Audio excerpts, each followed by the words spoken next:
Okay, so first and foremost, let me apologize that I'm running 5 minutes behind. You know what? I felt the Lord laying on my heart, put 9:45, but no. I thought to myself, I'll get there at 9:40. I should be good to get there at 9:40. Nevertheless, I'm here right now.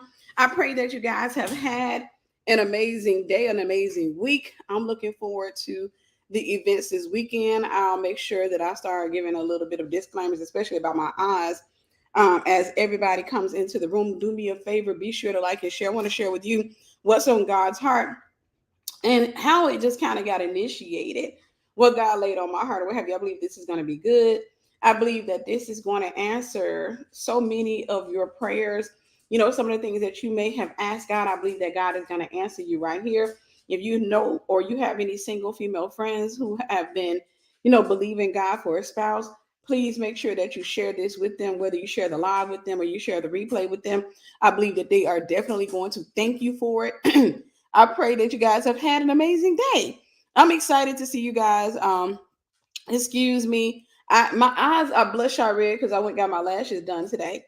And the crazy thing for me was that while I was getting them done, so one thing about it is we've heard that statement, beauty is pain. This is just, as everybody's coming in Facebook, be sure to like and share. Be sure to let me know you're here. But beauty is pain. We always hear that or what have you. But that is the truth. There's a lot you experience when you're trying to go out there and get beautified or what have you. So, long story short, I was getting my lashes done, and the glue. Sometimes my eyes are kind of a little bit allergic to the glue, so I felt it burning or what have you. And I have an amazing lash tech. I have an amazing lash tech. I let her know. I was like, "Hey, it's burning over here."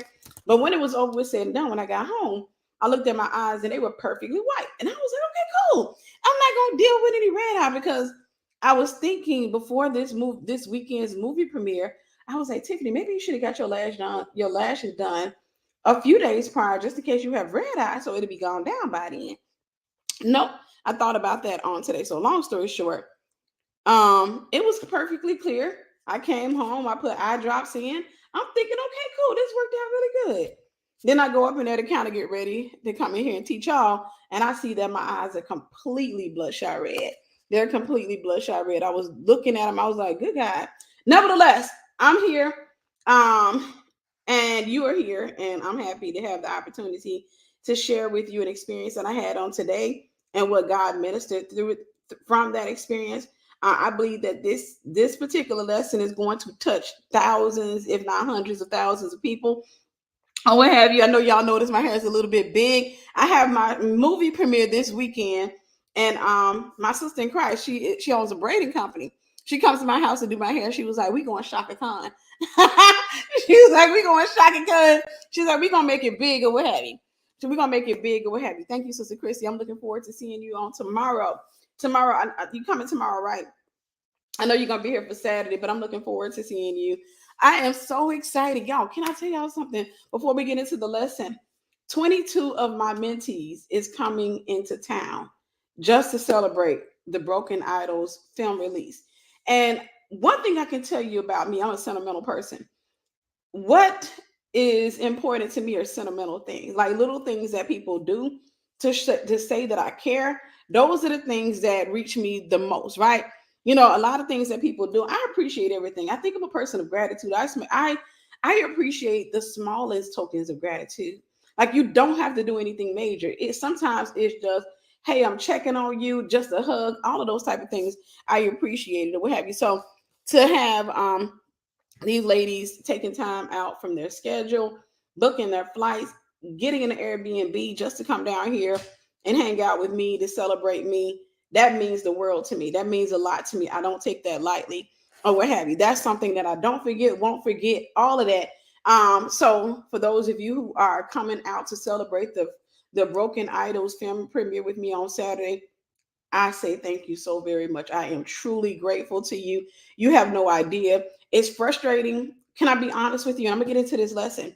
It's frustrating anytime I'm releasing something, anytime I'm doing anything. It's frustrating when you see, sometimes I can get lost looking at the people who don't support, and I would take my eyes off the ones who do.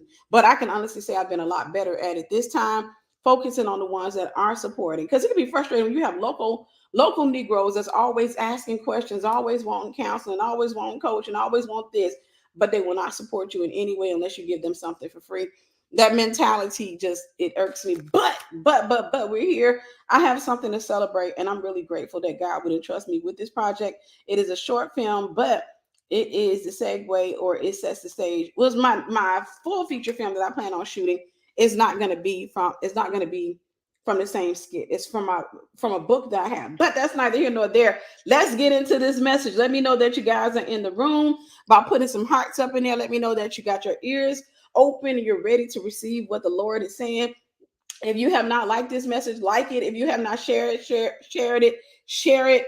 And also making the point, if you have not subscribed to this channel, hit that subscribe button so that you can get more messages. Whatever God lays on my heart to give to you, I'm going to give it to you. And I'm going to give it to you the way that he wants me to give it to you, and not necessarily the way that, you may want to hear it. But this is something that God was ministering to me. This is something that I really want to share with you. Even though we got like close to 150 people, or we got over 150 people on here right now. Let me slow down because I'm excited. Even though we got over 150 people on here right now, I do want to wait till we get to 200 people before I share, because then I have to go back and reshare. I'm thinking about, on average, we typically have about 400 or 500 people that are on the live. So let's get the numbers up to half of that. But anywho, I pray that you guys have had an amazing day. If you want to be a part, if you're in the Atlanta, Georgia area, or you're willing to travel to the Atlanta, Georgia area, I would love to see you at this film premiere. I don't know if we have any moderators in the room. Let me see. I don't know if we have any moderators in the room, but if we have a moderator in, can you post up the link for people to register for this is a black tie event, so we get to dress up. This is a black tie event, so we get to, okay, I see Sister Takara. Thank you, Sister Takara. But this is a black tie event. That means you get to dress up and all of that. Like I said, my friend, she was like, we going all out. We doing big hair this time. And I was like, oh, okay, I don't care. I got my ticket. Sister Courtney, I appreciate you. Thank you. It's nothing like having my students, but people from my channel, when y'all come out too, that warms my heart to meet people saying, hey, I saw you on TikTok. I saw you on YouTube. I saw you here. I saw you there. And I just wanted to come out and support or what have you. That does a lot for me. So I'm going to see. I got it right here. I still got it open from the last time. So I'm going to post up the link. This is the link. If for those of you who want to register for the event, get in there and register. It's just $20 to come. It's a black tie event. And then you get to hang out with us on Sunday. If you want to hang out with us, we're going to be going out to eat or what have you, doing like interviews or what have you. You can ask questions. It's going to be fun. I'm excited about this weekend. But let's go ahead and get into this message, because y'all not here to hear me talking about this event, even though I'm going to talk your head off about this event because I'm excited about it or what have you. And ain't nobody going to hush me. All right. Anywho, I want to talk about what the Lord shared with me, what I experienced, or what have you. So this is going to be kind of a funny story, but then I got three things, and I prayed and I asked the Lord to share with me what he wanted me to share with you. From that, he gave me 3 pointers, and I want to make sure that I'm sharing it. And I hope that you have the ears to hear. I hope that you are ready to receive what God has said as it relates to those of you who are, and I don't like the term waiting on God for your husband. That's one of the things I used to preach. But then, as you mature, the lessons you teach they mature with you. And I try to get people to understand you're no longer waiting. You should not be waiting on God for your spouse, because if you're waiting, that means you're passive in your pursuit of purpose. That means that you're not doing what God told you to do. You're supposed to be preparing. Somebody write that in the chat. I'm not waiting, I'm preparing. I'm not waiting, I'm preparing. Because if you're not preparing, you will sit there. It's just like this. If somebody says, hey, I'm taking you to Tiffany's Broken Idols film premiere, meet me on the corner of 4th and 7th Street. There's a bench out there where the bus comes, and I just go sit out there. Meet me there. If you sit at your house, if they say, I'm going to pick you up at 6:30, if you sit at your house at 6:30 and you're just waiting, you're going to find yourself mad at them, and it's not going to happen, because you're waiting on them to come pick you up, but you're in the wrong position. So there are women out here who, I want you to hear me, because some of you are tuned in right now, that you've been waiting on God. But it's not that God is delaying you. It's not even that the devil is delaying you. The problem is that you are delaying yourself. The problem is that you're not in position, right? You're not in a place where God wants your spouse to find you, right? He who finds a wife finds a good thing and obtains favor of the Lord. You're not in position to be found. The problem is you're not inside of your purpose. You're not inside of your design. And that's where you're found. Because I want you to hear me. This is for single women. You are a helpmeet. You got to understand that. Anytime you make marriage about yourself, anytime your mind thinks about marriage as an event about me having fun in life, me having somebody to support me, having somebody that I can share time and space with, me, being able to have legal sex with somebody. When it becomes about you, then what you're saying to God is, you're like, God, give me an idol. And God looks at that and he says, put that aside and chase me. He says, give that to me, put it aside and chase me. But whenever you start seeing the bigger picture, and you got to understand, y'all got to hear me. You got to get in your purpose while you're not married. You got to get in your purpose while you're not married. You cannot just be sitting up there talking about I'm going to get in my purpose in the near future, Sister Tiffany. It's just some things that I'm trying to, no, because your spouse will find you in your purpose. Because again, I can't emphasize this enough. You are a helpmeet. This is one of the ways you can tell that a man was not sent by God. He's not in his purpose. So he don't know what he needs help with. If a man is not sent by God, he's not going to be in his purpose. He's not going to know what he needs help with. Or if a man is in perversion, if a man is out here, and let's say, for example, he running a club, right? And these women coming in there half naked and all that. He's not in his purpose. He's in perversion. That man, the only thing you can help him with is his perversion. So you have to be ready to be a helpmeet, and you have to come in contact with somebody who needs help, and they know what they need help with. That means that I need you to hear me. You take the years of experience, the years of warfare, the years of revelation, the years of dying to yourself, the years of self-crucifixion, the years of being alone and realizing that you're not alone. All of those years that you were in development, in preparation, all of that time, it helps you to develop into the person that God designed you to be. You take all of that. And so when you come in contact with the right man, you come in contact with somebody who understands and appreciates you, who you have become. And you're ready, because whenever he comes along, whenever he gives you, he says, okay, this is the assignment. And you say, well, this is my assignment. And God shows you how to merge those assignments together. Hear me when I say this. You won't be fighting with him, because whenever the pushback comes, because there's pushback in purpose, there is a lot of pressure in purpose, there is a lot of warfare. When you're moving in your purpose, you won't be moved, because you know what? You've already prepared for that. You've already been developed. You worked that job and you would not quit, even when you were dealing with that crazy coworker, when you were dealing with that silly supervisor, when you were dealing with all the pressures to quit, when you were dealing with your bills, not being able to afford to pay your bills, you still persevered through all that. And this is why I try to get you to understand on this particular channel, I try to get you to understand that quitting is not the answer.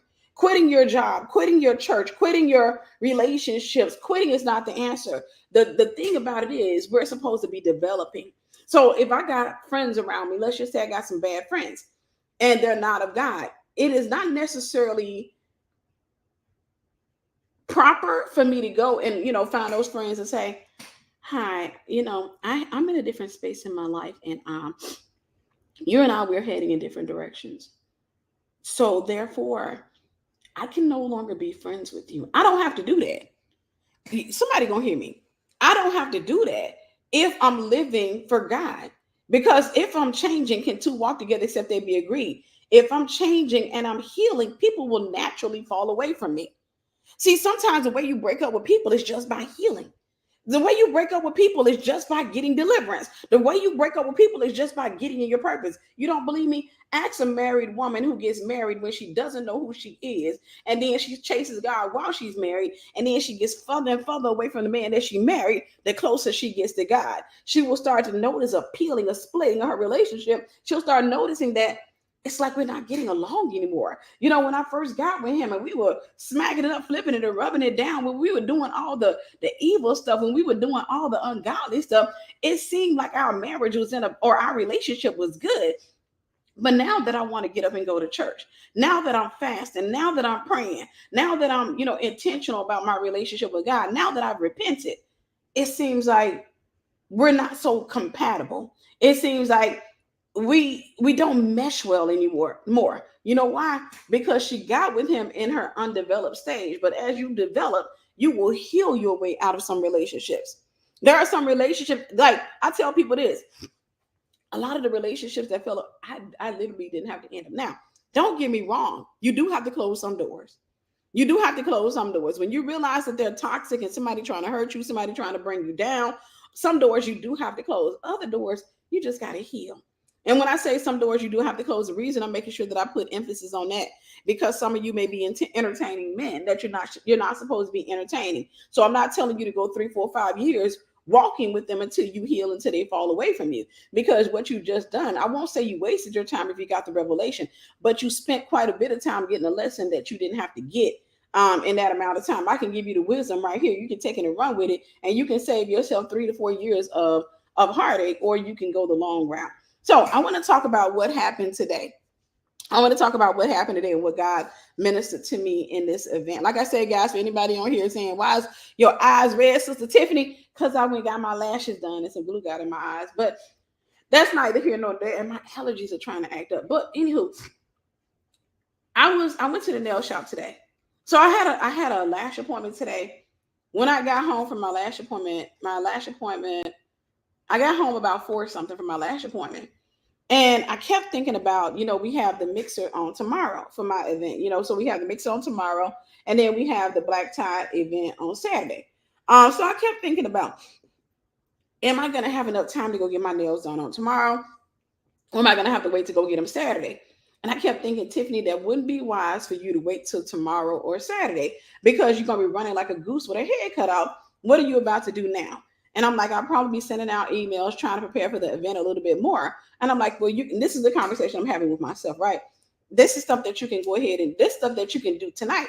Right now, it would be better for you to go ahead and leave, go get your nails done. So I looked up the place that I normally go to see what time they close. Saw that they closed at 8 o'clock. And I was like, okay, let me go ahead and go on over there. If I can knock this off of my list, this will really just, help me out for tomorrow. So long story short, I went ahead and I went to the nail salon. And anytime, thank you. Anytime I go get my nails done, I always get my hand and feet done at the same time. I never just get my nails, I always get my hand and feet. So I always get a mani-pedi, and they always sit me in they always sit you in a booth where you get your feet done, and somebody comes sitting working on your hands while somebody's working on your feet. And so what they ended up doing this time is there was this one guy, he's kind of new there, and he was going to be working on my feet. Now, this is my first time working with him. I've been going to this nail salon for several years now, and this is going to be my first time working with this particular nail tech. I've seen him around. Like I said, he's kind of new, probably just a few months in, maybe a little bit more, but he's kind of new. This guy is covered in tattoos. So if you look at him, he looked like somebody you would see in a tattoo shop. I would expect to see him in a tattoo shop. Every other man that works at this shop is Asian. Every other man that works at this shop is Asian. This man is American. He's an American white guy, right? So, anywho, I've worked with just about everybody in the shop except for some of the newer people or what have you. And I know that at some point, then I'm going to end up working with them, because I don't usually come in and ask for anybody specific, even though there are a couple of people there that I kind of prefer, especially if I want to do something, a little bit daring or what have you. I prefer to work with them because they are incredibly talented. They're passionate. This one guy, when I went in, I was kind of hoping I was going to work with him on today, because the guy, he's always just really talented. He's incredibly talented. So anyway, I was hoping I'd work with him, but I didn't work with him. I ended up with this woman that did my hands, and I had the guy that did my nails. Anywho, the guy was working on my nails. Now I have to give a disclaimer. Please don't hear what I'm about to say sexually. Please don't hear what I'm about to say sexually, because I realized when I kept thinking about it that it can sound like it has sexual undertones, and it does not. So the guy, he was working on my feet. Normally, the other guys that work there are Asian. I've worked with every last one of the Asian guys there, and they are always really rough. Every time they do my feet, they're always really rough. I always get the deluxe or what have you that comes with this massage or what have you. And every time, whenever they're doing my massage, I'm like, well, I guess that's a deep tissue massage because they darn near about to touch my bones, right? They're about to touch my skeletal system, but they're always really rough. There's one guy, sometimes he be working so hard with my toes, I'd be like, don't break my toes. That's in my head. I'm like, don't break my toes, because I feel like he's about to. And a lot of times, the funny thing that a lot of them, whenever they're doing a deep tissue massage, they can be a little bit weird. They'll be giving you a massage and they're looking at you, just doing a massage and just trying to see. And I'm just like, am I supposed to be moaning? Because this is weird. Like, why are we making eye contact? Why you engaging me with your eyes or what have you? I'm just sitting there getting a leg massage, the other person working on my hand. I happen to look and I just see, and I'm like, am I supposed to be moaning? I don't know. But long story short, this was my first time working with this particular guy. And the thing that got me initially, they do the callus remover on the bottom of the feet. They have that foot scraper, right? And they do that. And I always get that. I know that some people will yell at me and say, "Hey, Tiffany, that's not good." I always love it because I like my feet to feel like a baby's bottom. Okay. I like my feet and my hands to be soft. So typically they'll get out the callus remover. One thing that this guy did that was different than the Asian guys was that he told me, and forgive my for lack of a better word, blow by blow, everything he was doing, everything he was getting ready to do, he announced it before he did it. He was like, okay, I'm about to go get the towels and I'm about to do the decompression on your legs. Okay, I'll be right back. I'm about to go get the gel so that I can gel up your toes. Okay, I'm about to go do this. I'm about to do that. That's odd because the other guys, they just go straight into it. And he did not do the foot scraper. He said, okay, I'm about to go get the callus remover, for the bottom of the feet. It will have you. So I'm about to get the callus remover so I can work on the bottom of your feet. I'll be back shortly. I said, okay. He gets up and he goes back there and he comes out with that little, I don't know what you call it, like Brillo pad thing. He comes out, he don't have the foot scraper. And matter of fact, let me check my feet. They smooth. He don't have the foot scraper. So I'm just sitting there looking like, he got my feet, he had it in the water, and now he's scraping it with, just smoothing it out. And I'm thinking, where is the foot scraper? Like, where? But I'm like, you know what? This is his gift. This is where he's talented. I don't bother people in their gift. My mind is that, okay, maybe he knows something I don't know. So I didn't say anything. So he's down there, he's just scrubbing and he's going, and I'm like, I hope my feet be smooth behind this. After it was said and done, he puts my foot back in the water, and I noticed that this man is so gentle. Like he was not like he looked rough on the exterior, but I'm used to the other guys, the Asian guys. I'm talking about deep tissue, rough, all of that stuff. And you know what? I'm used to it. Matter of fact, I'm used to it. They'll cut on the water, right? When they put your feet in the water, it's always steaming hot. It's always unbearably hot. And they always ask you, is the water good? And you know what I say? Yeah. And let me tell you why. Because I don't mind it being unbearably hot, because I've kind of gotten used to it. So I know that my feet are gonna adjust. And when they adjust, I'm not gonna feel it anymore. So, I always tell them, no, it's fine. They be like, you sure? Because they'll see me curling my toes, what have you. And I'm like, no, it's fine.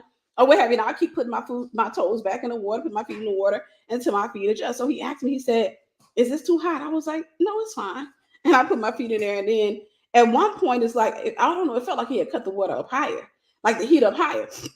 I know he didn't, but I just think the water started hitting another part of my foot. It was coming up, and I moved that pillow out of the way and started looking down like, the heck? But I'm like, okay, I'll adjust. Anywho, the entire time, this man is being super gentle with my feet. He's being super gentle. And y'all, this is the thing.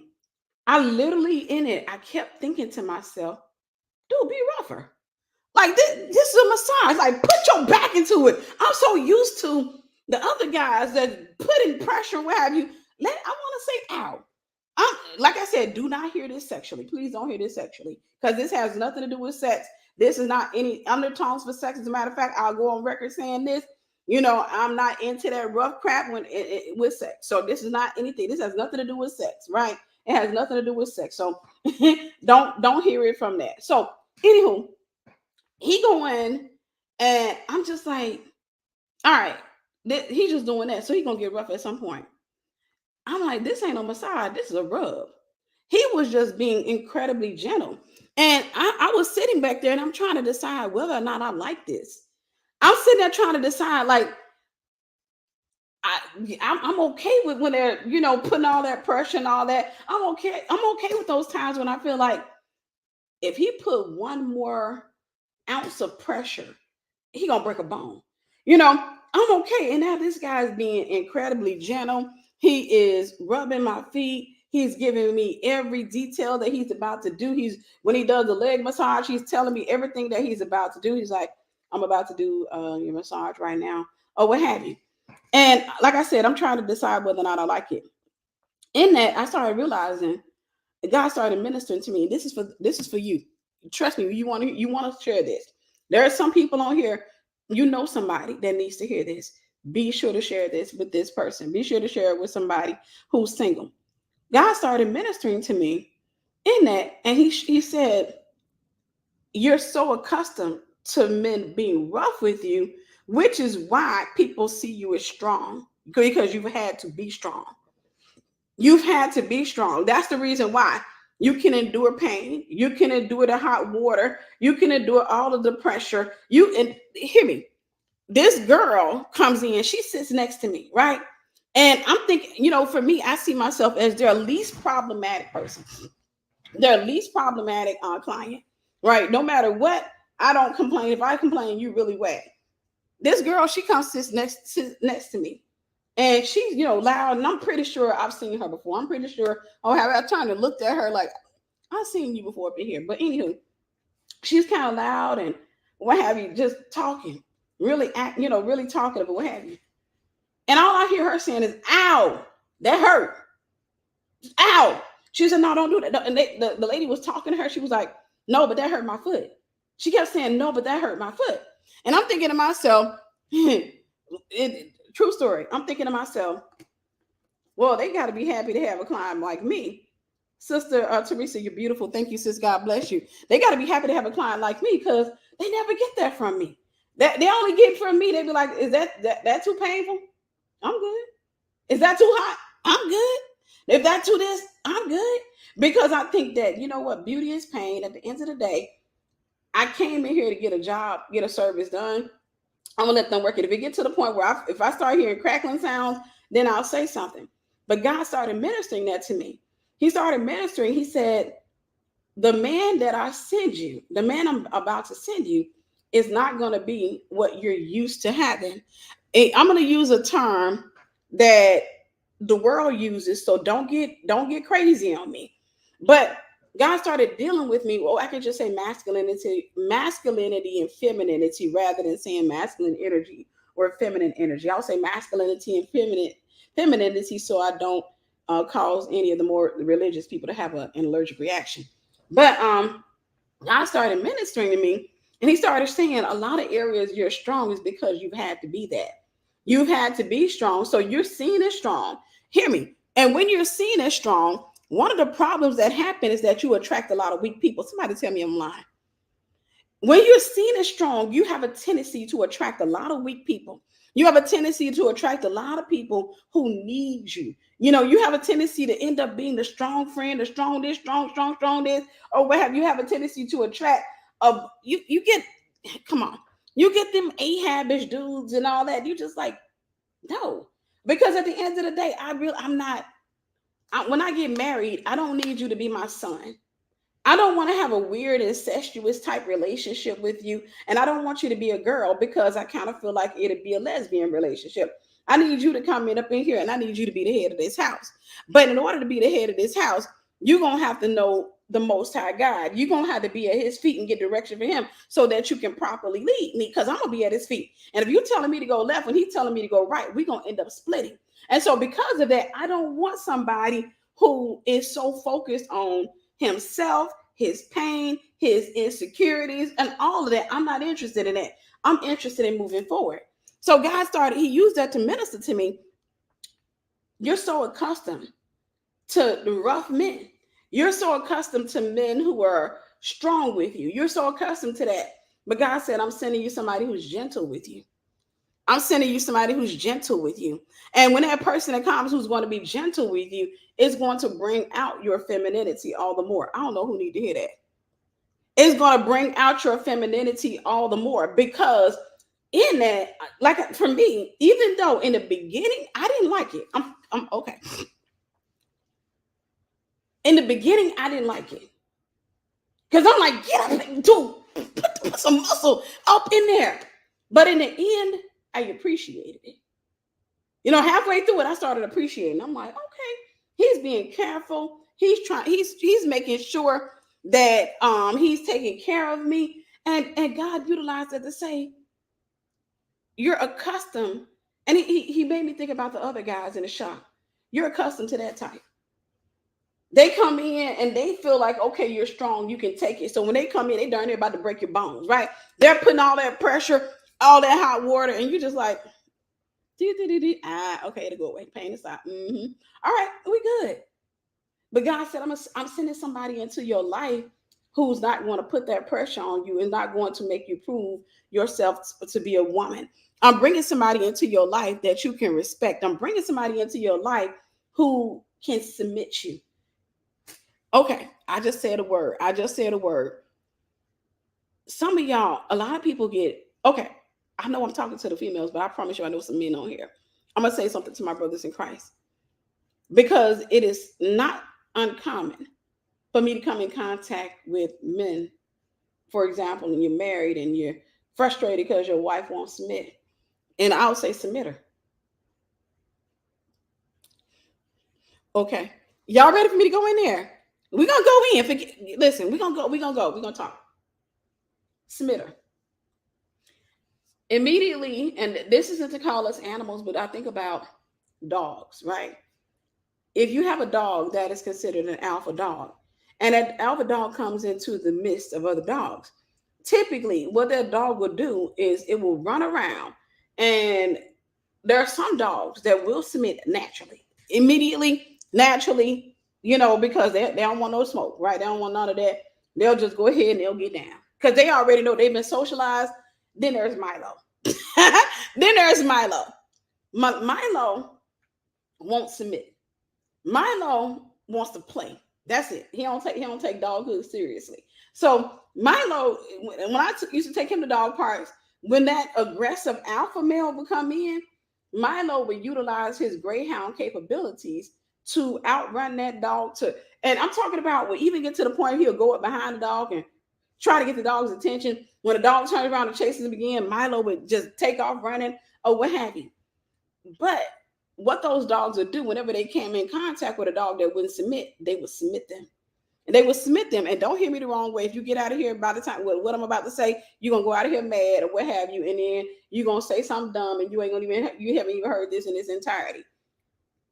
They would actually attack the dogs. Now, I'm not telling a man to attack a woman. You got to hear me all the way through.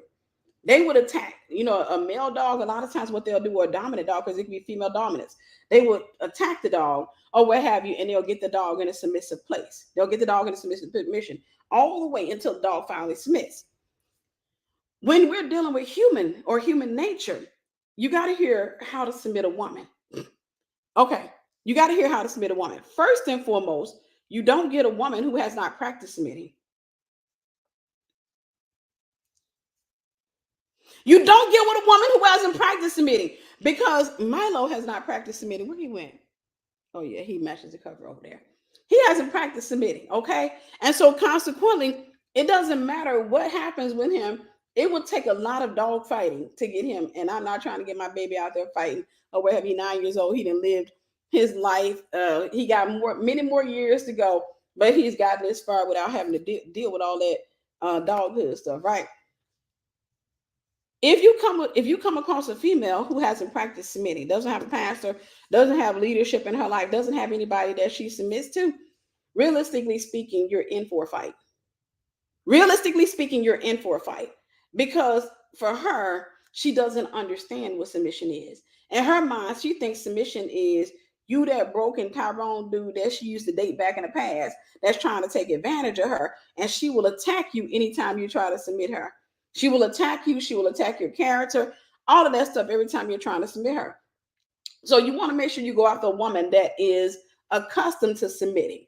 Then again, let's say that you have somebody, because some of y'all, you're already in there, right? Let's say you have somebody, you say, well, Tiffany, I've been with my wife 3 years now. And the problem is she won't submit. She wasn't going to no church. She didn't have no pastor. And it's too late. I'm already up in here. So what do I do from here? Can I make some of my sisters mad? Can I go ahead and because I'm okay. I'm finna come across. I'm finna go in there. The way to submit a woman is through you submitting to God. Number one. They still with me right now. Okay. The ladies are clapping right now for me.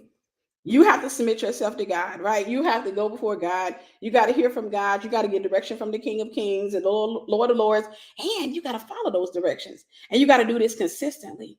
This is a faith move or what have you.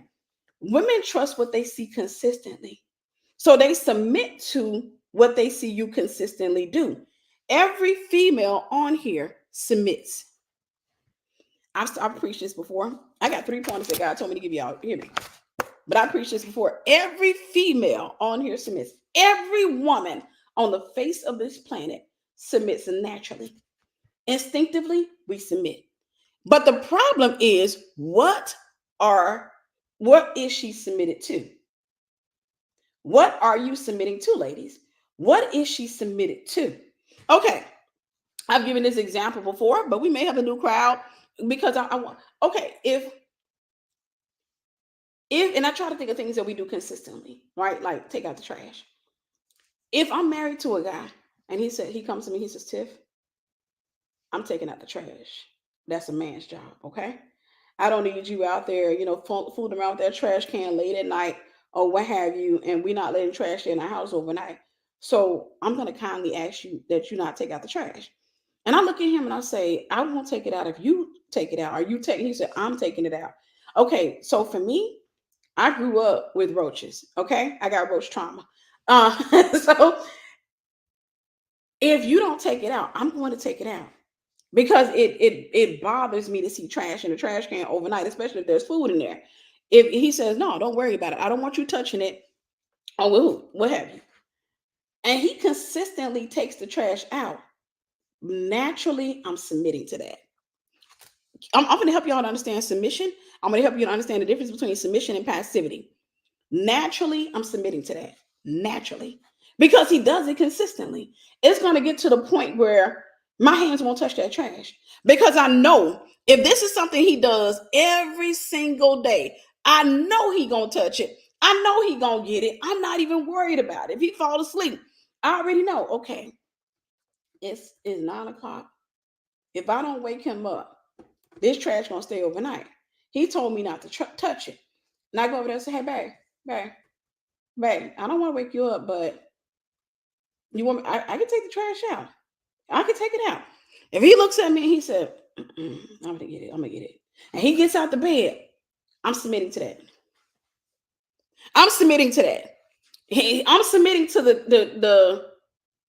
the instructions he gave me because he is submitting to what he's doing what he said he was gonna do consistently. I trust that. But can somebody say, but? Can we say, but, Lord? If I sit up there, he says, don't take that trash out. I'm taking it out. And every night or every other night, I have to say, you're going to take the trash out. He's like, Tiff, playing a video game. I told you I'm going to take the trash out. Don't make me. Hold on. You just made me lose one of my dudes. If he does that, you know what happens? I'm going to submit to the fact that he's inconsistent, which means that I'm going to take the trash out. When he's sitting up in there and he oh man, he gonna hear that back door open. He gonna hear that back door open because I'm gonna take the trash out. But here's where the problem comes in. You know, the Bible, in the Bible, God says, wives, respect your husbands. Husbands, love your wives. Wives, respect your husbands. Right? I'm with you, Sister Gigi. No video games. But wives, respect your husbands. It becomes hard to respect somebody who's inconsistent. Okay, let me know if I'm wrong on this. It is hard to respect somebody who is inconsistent. It is hard to respect somebody who got more word than they got action. It is hard to respect somebody who wants to be the man, who wants to be the head, but he ain't leading anything. I got more discipline than you do. I'm over here and I'm having to take on all of that. So consequently, here's what's going to happen. Over the course of time, he's going to actually adjust to me taking the trash out. I'll be taking it out and I'll have an attitude about it because let's say I'm having to go out in this dark alley. I'm putting myself at risk, taking the trash out while he got his tail up in there, planted on the bed like a little girl playing a video game, which actually makes him more feminine in my mind. This is what causes women to disrespect men or to lose respect for men. Okay, ladies, tell me if I'm wrong. Let me know if I'm wrong. This is what causes women to start losing respect. Husbands, love your wives. If he loved me, that the covering, love covers a multitude of sins. Love is a covering. If he loved me, he wouldn't want me to put myself at risk, right? He wouldn't want that. He will sit back and say, let me make sure I get this trash out. By the time we finish supper, let me make sure I get this trash out, so I can go play my game. I can go do what I need to do. But his love is for the game. He's with his skinny leg. His love is for the game. His attention is on the game. And because of that, at some point, he's going to adjust to me taking the trash out, which means that it becomes hard for me to submit. And if I can't submit, it's hard to respect. Okay, I just told y'all the truth. Even if you don't know, if you're just staring at me, if you're trying to figure out listen, it becomes hard to respect somebody that's not consistent. And I'm telling this because I've seen this across the board. Years of me doing counseling with people. Typically, when I see a woman losing respect for her husband, in many cases, it could be one, she has a spirit spouse. Of course, it could be spiritual, but in some cases, it could be because the husband is not consistent. The only thing he's consistent in is whining, or consistent in wanting to have sex, consistent in wanting somebody to serve him, but not consistent in being the head of the household. Not consistent in leading his wife, leading his family, not consistent with his prayer life. He's not consistent. Women will always submit to what you're consistent with. So the woman is naturally submissive. But the problem is when you ask for submission instead of submitting her, that's when you start losing respect, because that is a picture of religion. Did y'all hear me? When you ask for respect, when you ask for submission instead of submitting her, instead of, okay, that man was working on my feet. The other guys, they sit there anytime they work on my feet or what have you. I'm talking about pressure. I'm talking about when they're doing my massage, I feel their nails. They put pressure, they go in, right? They go like, it looks like this when they're doing my massage. The guy that was working on me today, it just looked like this. Sister Manny, you're beautiful. Thank you, sis. God bless you. God bless you. It just looked like this. Quite naturally, in the beginning, because I'm used to the rough dude, quite naturally, I'm having a reaction because it's abnormal. But then over the course of time, I realized what he's doing is respecting me. What he's doing, all this other stuff them guys are doing, that wasn't respect. What this guy is doing is showing respect. He's showing respect. He's saying, I want to be gentle with you. He's saying, I recognize you as a weaker vessel. He's saying, I want to show you, how you are supposed to be touched. And like I said, don't hear this sexually. He's saying, I want to show you something different. If I'm not careful, if you're not careful, if we're not careful, if I had responded in the beginning parts of it, if I had said, hey, can you be a little bit rougher? Can you put a little bit more pressure? Can you put your nails into it? Could you put a little bit of muscle into it? Had I said that in the beginning, I wouldn't have got the lesson. I wouldn't have come to realize that I actually like that. I wouldn't have come to realize that, you know what, I can actually submit to this. Because some of you still think that you can only submit to a rough dude. You think that your dude gotta have a Barry White type voice. He gotta be 6'3", and he gotta have all of this, woman, woman, and you think that's masculine energy. You think that's masculinity. I've said this, I've preached it before, and I'm gonna preach it again. And I don't care how many folks get frustrated with it. Masculinity and femininity is a mindset. It's not just a guy saying, "Hey, how you doing?" and you're like, "Oh, he fruity." No, that's the fruit of it. That right there is the expression of what's going on in his heart. You can come across a man who's masculine externally but feminine internally. I'm about to say something that's about to turn over some tables. You can come across a guy who on the external side, he tall, he got a deep voice, and he masculine there. He don't move like a woman. He got to walk like a man, but he a whole girl. Sister Jennifer, I love me some you. Thank you. God bless you. You say, Tiffany, how? I'm glad you asked. He look at you, and I'm finna say something. Oh, I'm finna turn over some tables when I say this. He look at you and say, let's go 50-50 on the bills. That's a girl. Sorry. I gave you eye contact. Even though my eyes are red, I had to give you eye contact. He look at you and say, I believe a woman should go 50-50. You will hold.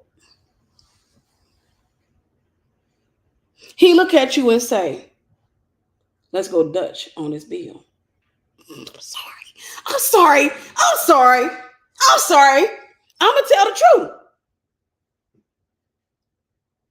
He look at you and say, hey, he wants you carrying a case of water. He wants you carrying a big old case of water. And even though you're strong enough to get it, it doesn't dawn on him, let me go take that from her. Because I've said this to men, I've said it to my brothers in Christ. You can mess around and make your woman stronger than you. Letting her fight all the spiritual battles, letting her having to do all the stuff, letting her have to take on too much responsibility, and she can mess around and get to the point where she realizes, I actually don't need you. What benefit do you bring? Worst thing a woman can say is, what benefit do you bring? What benefit do I have in being with you? What is the benefit of being with you? If I should be able to look and say, if you have enhanced my life, you have enhanced my life. You've made warfare much easier. Instead of you coming in, right? That's a freaking roommate. That's a girl. That's a man who has a girl's perspective. Because a female, I expect a female. I remember having a female friend of mine wanted to move in with me, and I was like, "What's that song?" Oh, I don't want to say it, but I remember having a female friend that wanted to move in with me, and I'm just like, no, no. Y'all know what song I wanted to sing? The H now to the now, now, now. I was like, no, you can't move into my house. And she was like, we can go half and half on the bills. We could. That's roommate stuff. That's roommate stuff. A guy that comes into your life who doesn't recognize you as a weaker vessel, which is what the Bible calls you, but instead recognizes you as his equal, is a male girl. I'm gonna get into these 3 pointers. I don't care. I'm gonna get into these 3 pointers that God gave me, and then I'm gonna let y'all go because I'm hungry. That's a male female. That's a male girl. A guy that comes in and does not understand, because when women submit naturally, if he understands you as the weaker vessel, I don't care how strong you are, how much of a G you are, I don't care how many men you done punked in your life. If that man has the audacity to look at you and tell you, don't you dare take that trash, and I ain't playing with you. If that man is consistent, if that man is on his face before God, quite naturally you will start to submit. You will fight, you may throw temper tantrums, but you're gonna start to submit. You're gonna start to submit. And you know one thing that women love doing? Can y'all tell me if I'm wrong? Can y'all tell me if I'm wrong? Women love doing this right here. You know when we do that, do you know that I don't think a lot of guys understand that means I actually like what you're doing, but I'm throwing a little bit of a temper tantrum too. And you're making me feel like a little girl, and I kind of like it and don't like it at the same time. Okay.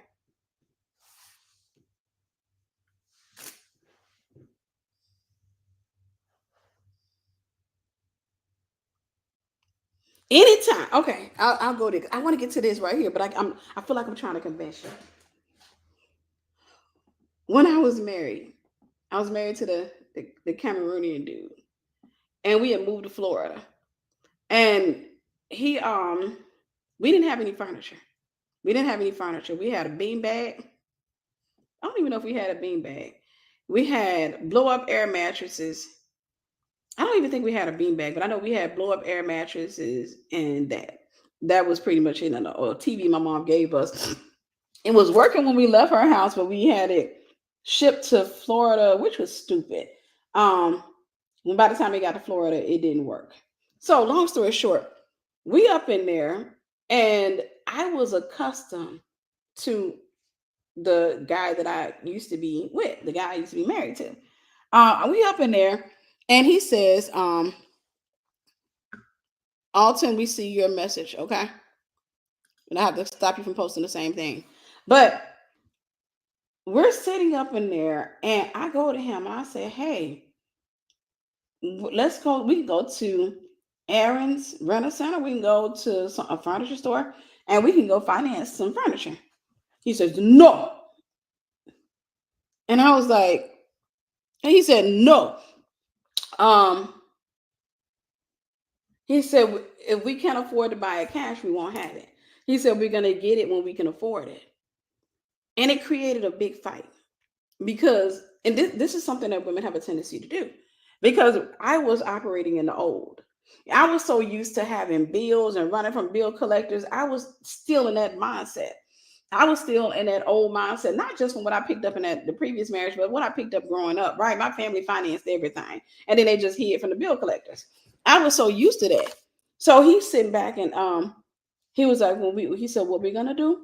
He said, which one do you want to get first, a bed or he said a bed or a couch? And I don't remember which one I said, but I think we ended up getting a couch first. But long story short, we got into plenty of arguments. And I remember sitting on the floor like this. I literally sat on the floor, and I've told this story before. My brothers in Africa, my sisters in Africa, forgive me because I was ignorant. I didn't know any better. All I knew about Africa is what I saw on TV and a part of what he told me. But other than that, I didn't know much about Africa. And I know Africa is an entire continent, but it is to say that a lot of us are ignorant. I'm sitting on the floor one day. We're arguing about furniture because we didn't have any furniture. We're arguing.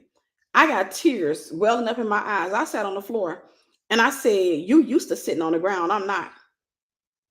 I was talking about stuff I saw on TV. And that's literally what I believed. I started having these thoughts that, you know what? He grew up having to sit on the floor. He grew up having to sit on the ground. So he used to it. Oh, what happened? So I'm sitting up there. I was like, you used to sit on the ground. I'm not. He said, I don't care what you say. You can, Tiffany, you can say insults. I don't care. When we have the money to go and get a couch, we are not financing anything. We are not financing anything. You know what he did? You know what he did? He submitted me. He submitted me. And I sat there in the frustration. He didn't give in just because I was arguing. He didn't give in just because I was throwing a tantrum. He didn't give in just because I was changing the atmosphere in the house. He didn't give in. He said, I don't care what you say. I don't care.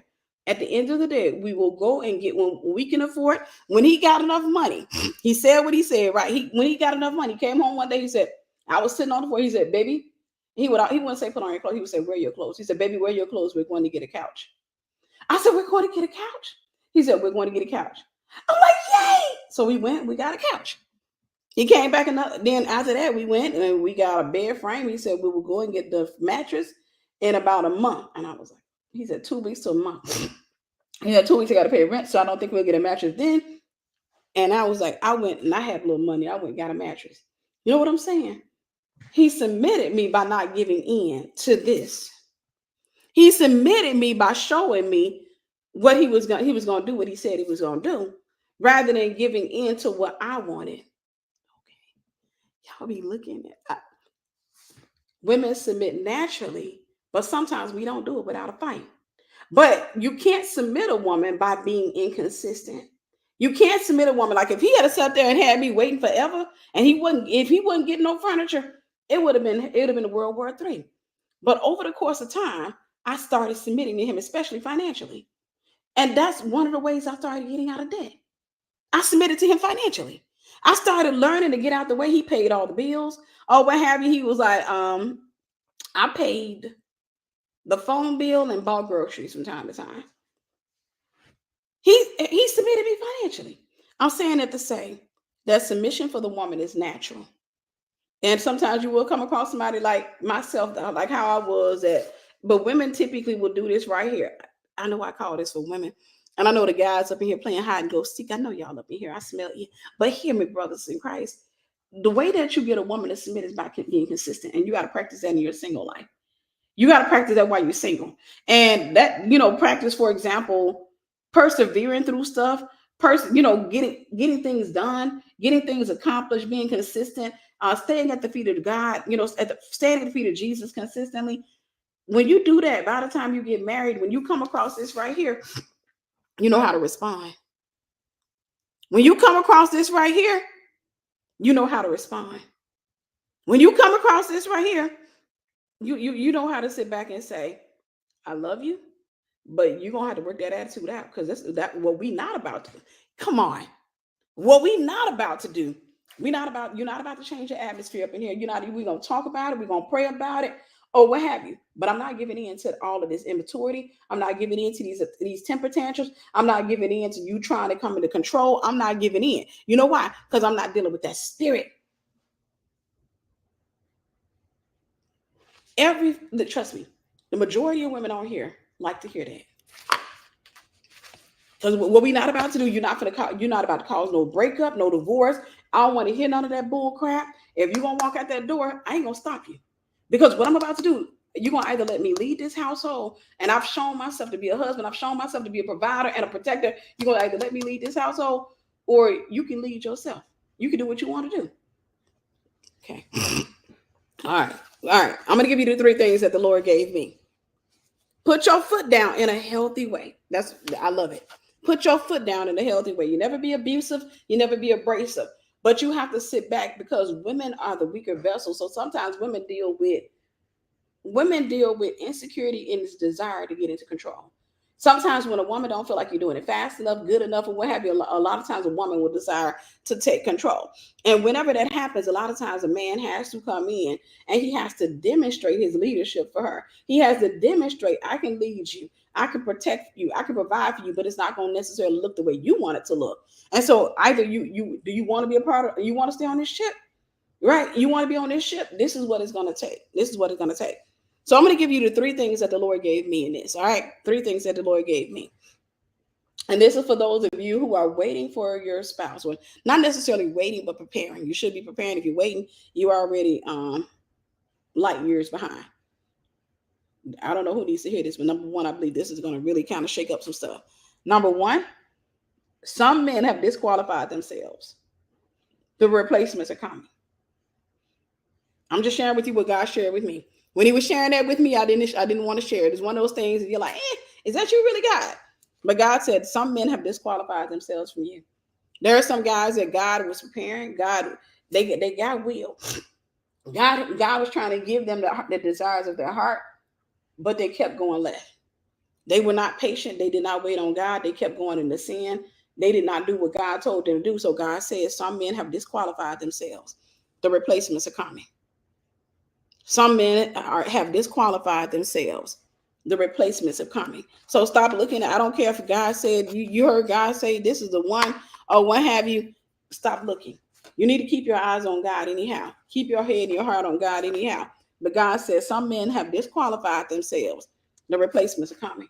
So if you got somebody that you've been looking at and you kind of feel like God told you that's the one, let him loose. Loose him and sit back and trust God, because the replacements are coming. The replacements are coming. Number 2, God said, don't settle. If you settle, you'll still have to wait. I'm gonna preach on that one. He said, don't settle. If you settle, you'll still have to wait. And I've taught this before, and I want you to hear what this means. If I go get with a man who has not prepared himself, to me, one of the most disrespectful things for a man to do is approach me when he hasn't prepared. That's disrespectful to me. How dare you come to have the audacity to step to me? And I'm not saying that you got to have all your stuff together, but you should have at least been intentional. You should, if nothing else, you should have got a therapist. Don't come to me three shades past crazy and expect me to work through that. Don't do that. You did you get a therapist? No. What have you done? I've been out here dating. So, okay. You done made all these soul ties with all these different women. Your mind is messed up. You have not been consistent in your church attendance or chasing God. And you want to have the audacity to chase me and you want me to work through this? Listen, I know I'm going to help me, but I'm not called to lead you. I'm not called to be the head of the household. You need to go work that out. Don't come over here with that. Don't settle. If you settle, if I get with somebody like that, I can either wait or better yet prepare while I'm single. And I can keep doing what God told me to do, keep getting the healing, the development, the deliverance, whatever I need. I can keep doing that. And I can wait in a healthy place and in a happy place or what have you. And the worst thing I may deal with is loneliness, which myself personally, I don't deal with it because I've been single for so long. That if I deal with anything, that probably the worst thing I'll deal with. I can wait there and prepare there. Or I can get with somebody and I have to wait on him to change. Now, I'm not waiting from a healthy place there because I'm frustrated because I see his potential and I see the dumb stuff that he's doing that's sabotaging his life. I see all the crazy mistakes. And then at the same time, in the midst of all of that, I'm supposed to submit to this joker and he going left. He constantly going left. He didn't put himself together. I'm having to constantly tell him that, how is it that you don't know that that's not okay? How is it that either way, you got to wait? And I'm going to tell you from experience, it is easier to wait as a single than it is to wait in a relationship. It is easier to wait as a single than it is to wait inside of a relationship. As a single, the worst thing that I got to go through is, oh gosh, how long will it be? But I ain't got no emotional ties, no soul ties to nobody. Oh, what have you? I'm not in my house going through agony. I'm not crying at nighttime. I'm not depressed. I ain't dealing with none of that crap. In a relationship, you deal with all of that. And God said you wanted him right there. You wanted your steak half past. You wanted your steak raw. Because you said, I'm going to take it. I'm going to cook it. I'm going to take. God said the steak is raw. You wanted to take your steak raw. And you said, I'm going to take it home and I'm going to cook it the way I want it to cook. And you don't realize that when you take it home that way, you can either let the chef cook it or you can take it home and you can heat it up. You can put it in the oven yourself and you still got to wait. I immediately think when I say that about a friend of mine that lives in Florida. When I was living in Florida, amazing woman of God. I absolutely adore this woman. I was living in Florida and I remember we went to, I don't remember what restaurant we went to, but we went to a restaurant and she told me that she likes to get her steaks. She likes to get them raw. And because I told her I like my steaks well done. For those of you who like medium rare, God bless you. For those of you who like your stuff rare, God bless you all the more. All right. But I like my stuff well done. I like my steaks tender and stuff. Like I don't want to see pink. I don't want to see blood or what have you. Some people talk about it's chewy. It's not chewy to me. It actually tastes good that way. But I remember she told me, she said, I like to get my steaks rare or medium rare. I think she said rare. When she, had the restaurant to cook them, the season and what have you, she liked to take them. No, the one that she eat in the restaurant, she asked for it the way she wants it done. I don't remember if she liked the medium rare or if she liked it well done, but she liked to, ask for it like a shade up. I mean, the way she wanted it cooked, she would ask for it when we sit in the restaurant. But anything to go, she would ask for it to be like, if she wanted medium rare, she would ask for it rare, and she would take it home and cook it herself. She would take it home and put it in the oven herself. Can I submit to that's what a lot of you do with your men? You don't like to go after men. You don't like to wait, or you don't like to prepare for a godly man who is healed, who's been intentional, who's prepared himself, who's learned discipline. You don't like to wait for them. You like fixer uppers. Your problem is that, and y'all forgive me because I'm fighting this allergy or what have you. I'm wishing I had bought tissue over here, but I did not. Your issue is that you like to get with men that have not gotten themselves together because you want them to appreciate you. Am I telling the truth? You want them. See, your problem is you think you got to prove yourself. Your problem is you think that if I get with somebody, I like to get with a man.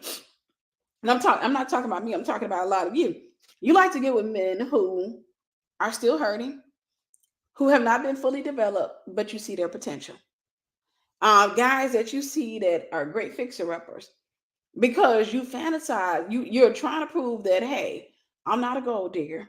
I'm not your average female. I'm the type of female, I'll help you to build. I'll be there for you. I'll do all of this stuff. You like to give those type of dudes because you like to try to prepare. You like to try to prove yourself. Sister Kayla, thank you. God bless you. You like to try to prove yourself. Your thought is typically, in me doing this, at some point, he's going to look off into the audience. And, he's going to be, accomplish some type of great feat. Maybe it's an invention or what have you. He's going to look off into the audience. He's going to say, baby, stand up. You see that girl over there? You see that?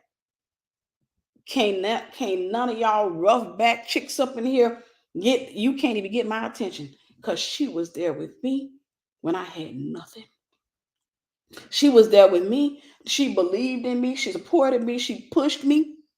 And you thinking about yourself in the crowd with a tissue. I wish you had the tissue right now. You can hand it to me for these allergies, but you're thinking about yourself in the crowd. You like fixer uppers. Can I submit this to you? It is not the will of God to give you a fixer upper because that's not your job. In other words, you're trying to put God out of work. It is the will of God. It's not to say that a man's going to come to you perfect, just like you're not going to get to a man perfect. It is to say that there are some jobs that you keep applying for that God is saying those positions aren't open. And if you take those positions, you're going to create a culture that will sign or seal your divorce. I'm going to say that again. I've taught this to women. I learned this the hard way. You can create a culture in your marriage that will seal your divorce. You can create a culture where you're constantly doing all the work. You're cooking, you're cleaning, you're doing all this. And then what ultimately ends up happening is you're waiting on him to develop and appreciate you, to kind of pattern what you're doing. He won't do it. Instead, he gets spoiled. Now he gets used to you doing everything. He gets used to you playing mommy. And he allows you to take on all these great, which causes you to start despising him because you're looking at all of these weights that he's just look. But men have a tendency to get spoiled, just like women do too. People get spoiled. Like if you sit back, let's say you get married, and your husband, every time he come home from work, he wear a uniform. When he come home from work, he be like, oh, gotta get out this uniform. He take it off in the middle of the living room. He just drop it off on the floor. And then you run up behind him and you pick it up, you're gonna spoil him. You gonna spoil him. He gonna get used to you doing that. Now you may be picking it up thinking that at some point he'll realize you don't like that. And you may say, baby, stop dropping your uniform in the middle of the floor. He gonna get used to you fussing, because that's what he did to his mama.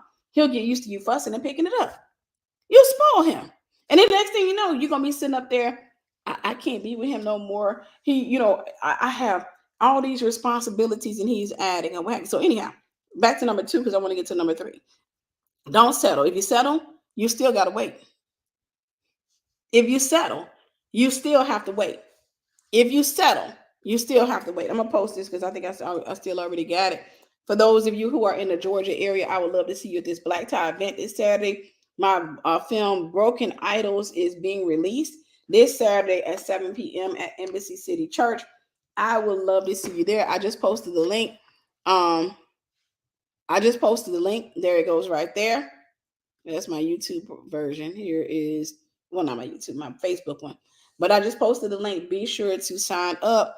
I would love to look and see that you have signed up. I'd love to see you there. Anywho, let's get to number 3. Number 3. Amen. I didn't know I was still showing. Number 3, this ain't about you. Oh, I'm about to ruffle some feathers. We'd already called some people to sign out. We gotta be better because we don't want to be. All right. This ain't about you. Make it about the kingdom, and the king will come. This is what the Lord gave me to give to you. This isn't about you. Make it about the kingdom, and the king will come. And we talked about this earlier, so I won't spend a lot of time here. When you make marriage about you and what you want, you cause the delay on yourself. When you make marriage, when all you can imagine is the long night talks, and we're going to take some showers together, we're going to bathe together, we're going to travel together. When all you can think of is you and yourself, you're cutting God out of the equation. And when you cut God out of the equation, then God looks and says, okay, you're still a baby. You're still immature. You still haven't developed yet. You haven't healed enough yet. So God says, I'm going to wait till you get a revelation. I want to wait till you get a revelation of me. I want to wait till you get a revelation of who I am and what your purpose is in this earth. I want to wait you to get to a revelation for you to understand that you're more than just a body. You're more than just a wife. You are a purpose-filled creature who has an assignment here on earth in such a time as this. I want to wait for you to get a revelation, because if I let you get a husband before you get the revelation, then you're going to turn your husband into your assignment. Okay. I'll say that again. If I let you get the husband before you have a revelation of who I am and your assignment in this earth, you will make your marriage, your husband, and your children your assignment. In other words, you're going to come before God not having accomplished what it is that you were supposed to accomplish in the earth, because you made a man your everything. You got to be satisfied with God and God alone. My challenge to you is to chase him. Chase the Most High God. Make him your everything. You take all of the things that you desire, all of the things that you want, and you give those to God. And you say, God, I give this to you. I want marriage. I want a house. I want cars. I want children, all of that stuff. But I give it up to you in exchange for your will for me. I dare you to do that.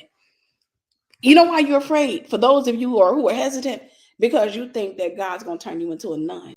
Did he not say in his word that he will give you the desires of your heart? But he wants you to give those desires. Just like he does with money. He said, give it to me first and I'll give it back.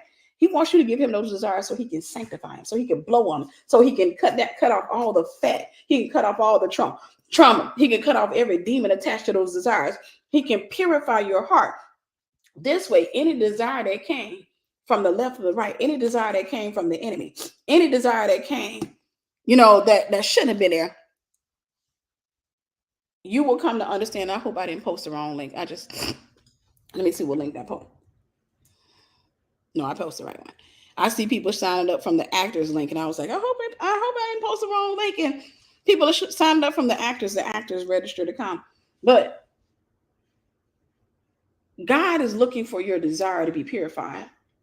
God is looking for your heart to be purified. I had to come to understand that marriage for me is not about Tiffany having somebody in the house. And God, he starved that desire. Marriage for me is about purpose. There's pleasure in it. There's pleasure and purpose, just like there's pain and purpose. You don't get to have the pleasure without the pain. You don't get to have the pleasure without the pain. Women who want the pleasure of marriage and not the pain of marriage typically get divorced. They run toward a divorce, because they did not develop themselves outside of marriage, where they come to understand, let me persevere. In order for me to build a business, I got to persevere through the pain. If I want to buy a house, I got to persevere. If I want to build a career, I got to persevere. There's going to be some pushback. There are going to be some setbacks. There are going to be a lot of things, but I'm going to keep coming back, because a just man falls 7 times, but he gets back up again.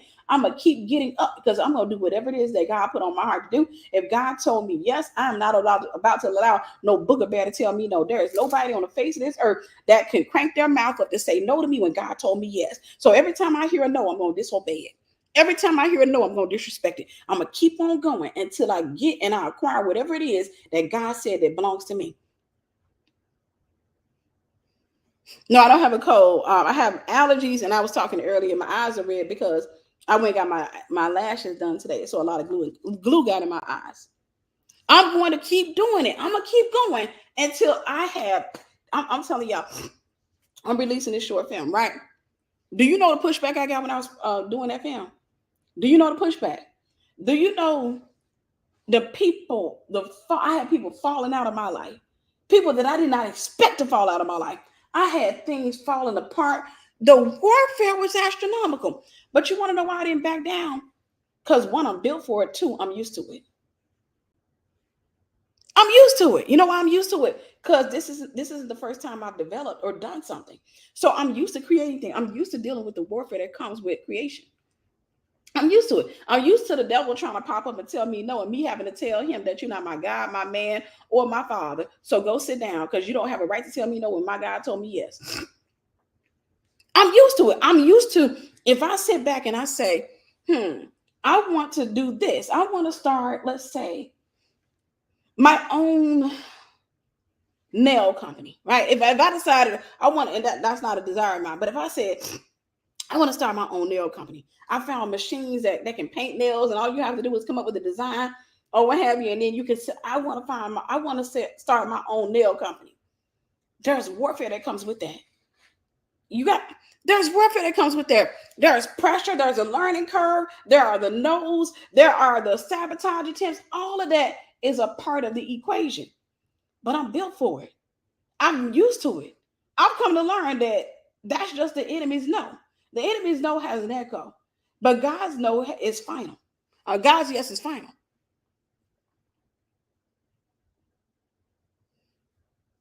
Right. And the problem is when it comes down to rejection, I'm glad you said that.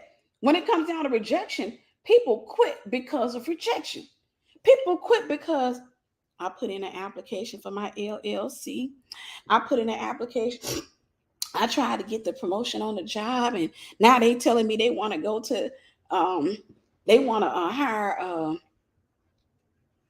Magdalene. They want to get her, they talking about they gonna take her and with her zebra neck tail, they want to take her and they want to put her in a position of what have you. She don't even know how to do anything. I gotta help her with half of the stuff. But I done made it up in my mind. I ain't going.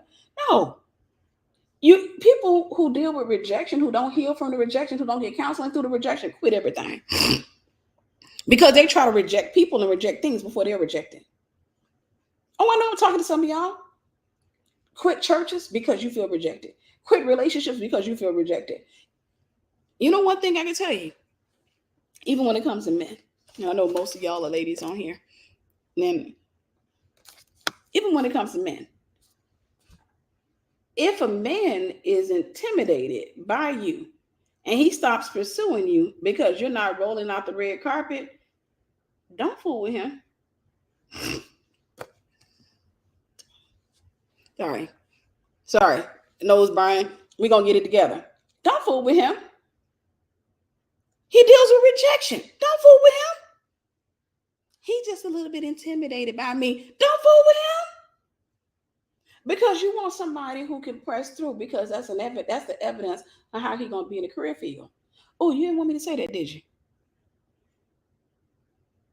That's how he's going to be in the career field. If he sit back and he can't get past a freaking female that's sitting there and may not be giving him the flirt eyes or what have you, if he can't get if his balls ain't dropped enough for him to come walk up to a woman and say, hey, how are you? Yeah, let me kind of chat with you. What are you doing? Can I get to know you a little bit better? Can we exchange numbers? If he ain't bold enough, even if you say, no, not right now, if he ain't bold enough to still see you again and be like, let me know, I want to talk to you sometime. I don't know. Maybe because I've been in the world of business for so long, and I've learned in business that as a business owner, as an entrepreneur, when you're developing something, because I know that there are walls and there are mountains, there are what am I looking for? There's pushback, there are obstacles that I have to get by to get to it, because I know that's how I see life. If your obstacle, you can't get past somebody looking at you like this and not doing this right here. If you can't get past a woman looking at you like this and turn her head, hurdles, right? If you can't get past feeling rejected by a female, you'll be whacking in the career market. You'll be whacking everything. And if we try to build something together, and I'm sitting up here saying, hey, we just applied for those properties. We just applied for that. The first thing you're gonna say, baby, they told us no, let's not worry about it. We're gonna go, the heck, no. No, we're not quitting that. That's normal. When anytime you're trying to accomplish something, they say they already sold it. They say until they send me show me the paperwork, I'm still applying for it. I know what God told me. I know what God told me. They say a whole lot of stuff. But at the end of the day, so you still want to take that flight all the way out there to a whole other country over some property, and they already telling you they sold it. The lady that told me that the property was sold has always been nasty. She doesn't work for the property. She's a middleman. For all I know, she could be working with the other people. I don't care. We going over there, and I'm going to talk to the agents directly. If they tell me no, I'll utilize that time to take a vacation, probably look for more properties. But at the end of the day, I'm going to go off what God told me, because that's how stubborn I can be.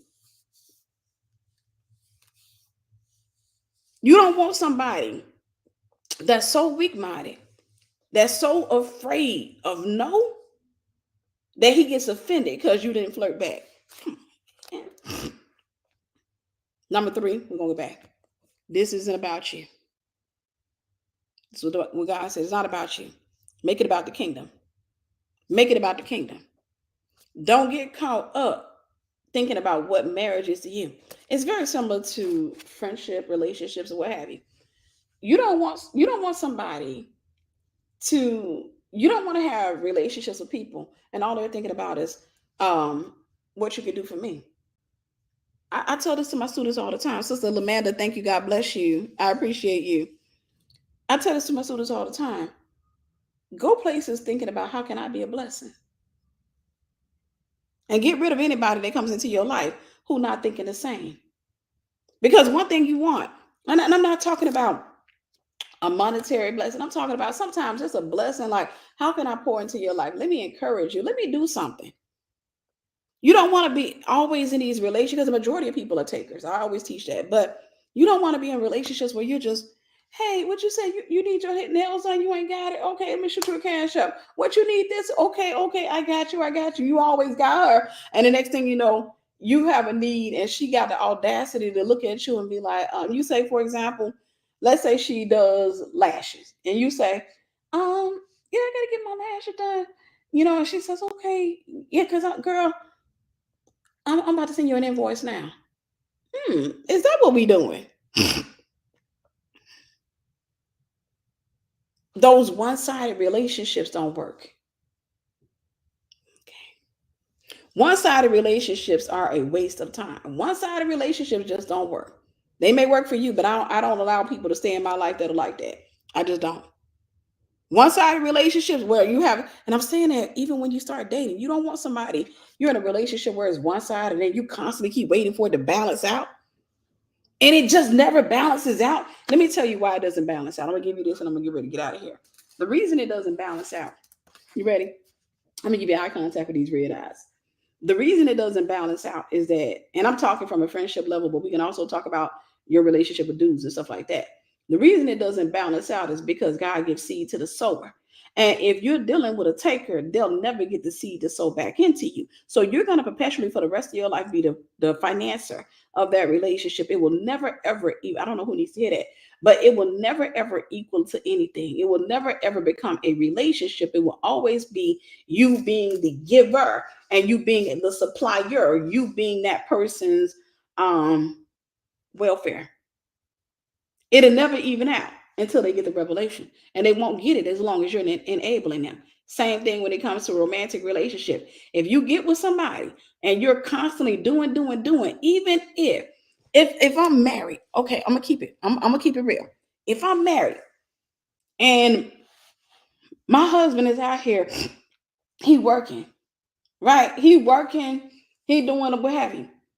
If I'm not doing anything, I gotta help in one way or another. He can't come home and find me up in there talking about something. Did you get me something to eat on the way home? You didn't cook. Mm-mm. And I sure hope you clean up this house because this, ooh wee, that trash up and that's starting to stink.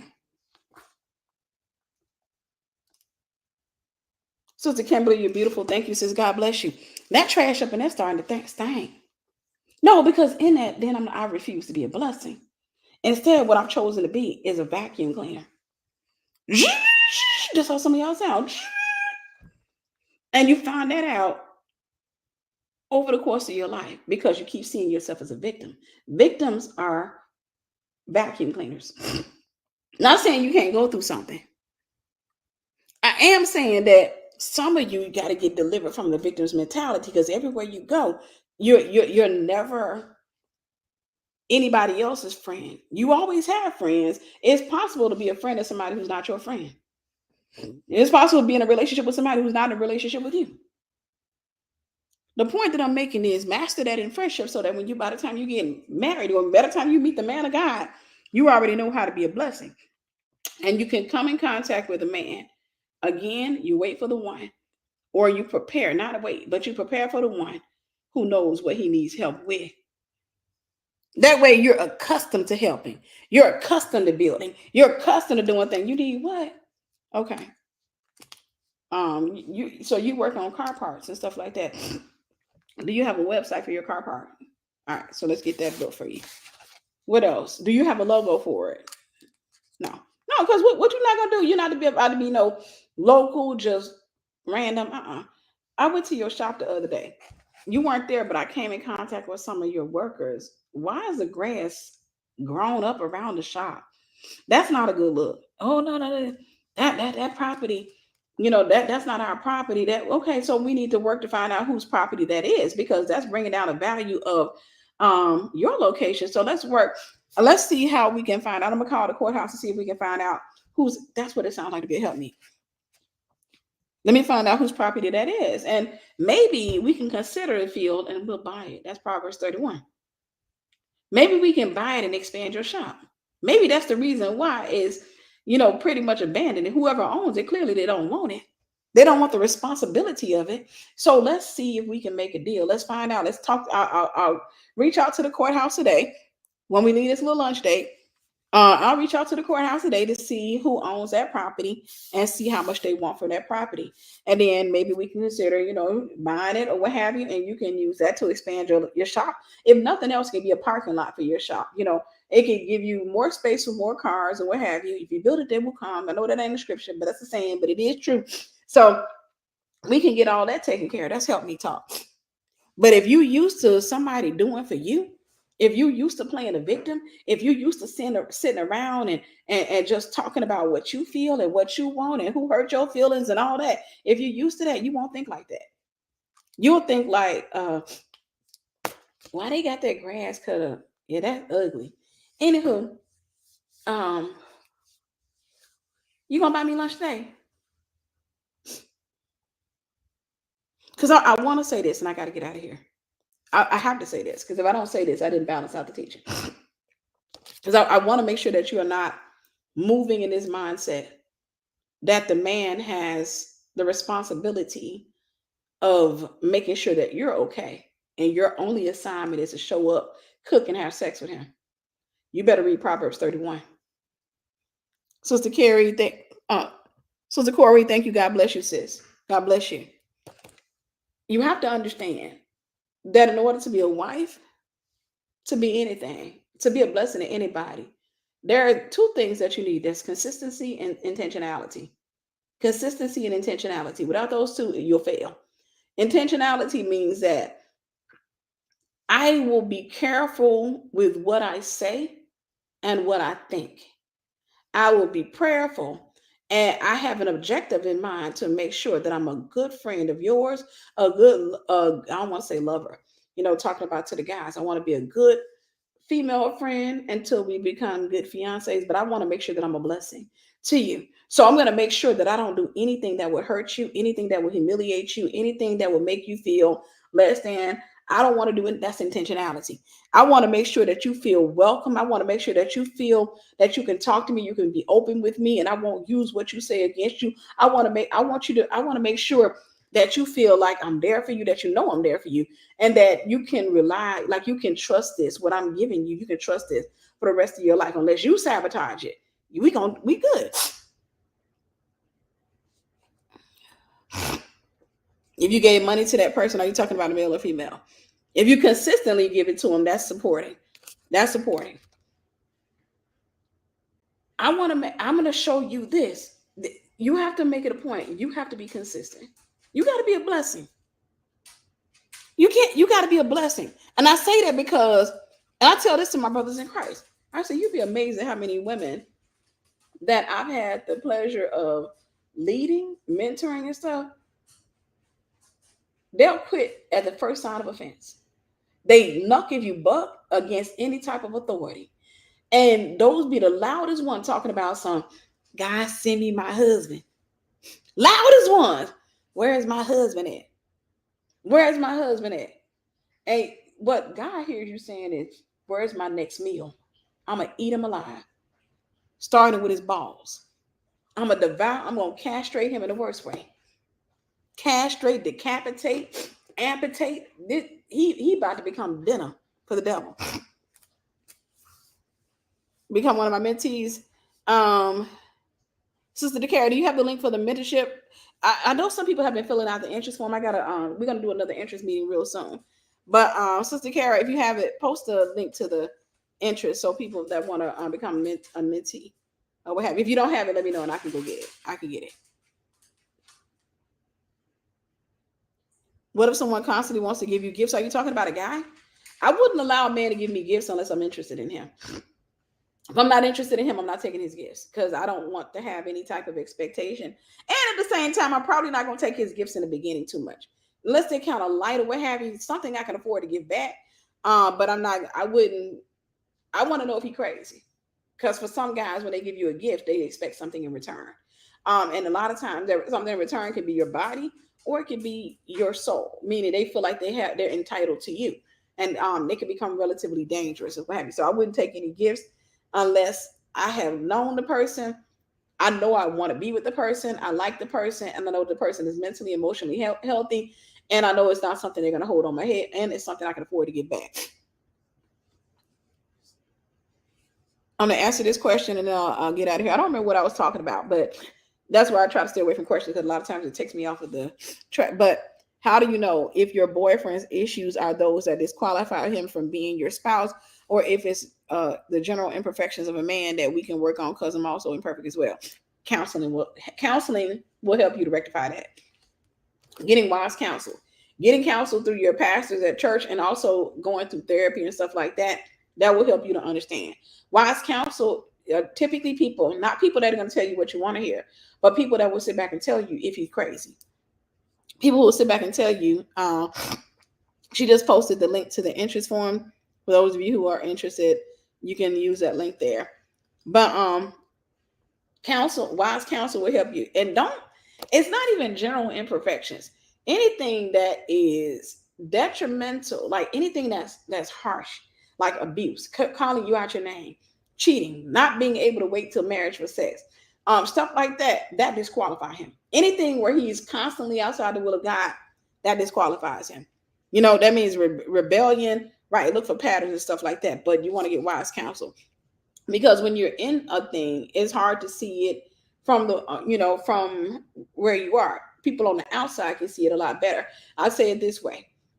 People who saw the big fish that swallowed Jonah couldn't see Jonah, right? Jonah was inside. Jonah had a different perspective than somebody outside of that great fish. Jonah had a different perspective than anyone outside of that great fish. Anywho, I'm going to get out of here.